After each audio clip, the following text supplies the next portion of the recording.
today, we'll take a quick look at a rack-mounted lithium battery system. This model is a 48-volt 100Ah rack battery with Wi-Fi monitor.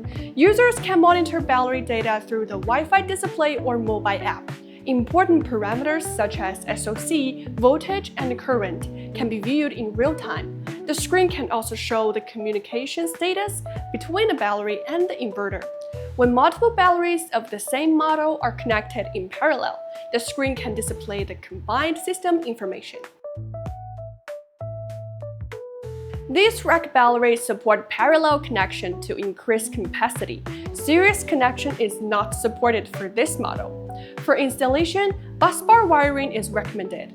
Similar to standard rack battery installation, communication cables should be connected according to the manual and provided accessory. A wiring diagram can help ensure correct installation. If the system is idle for long periods, disconnect the battery to avoid standby power drain. Extremely small standby current may cause minor SOC display differences, which is normal.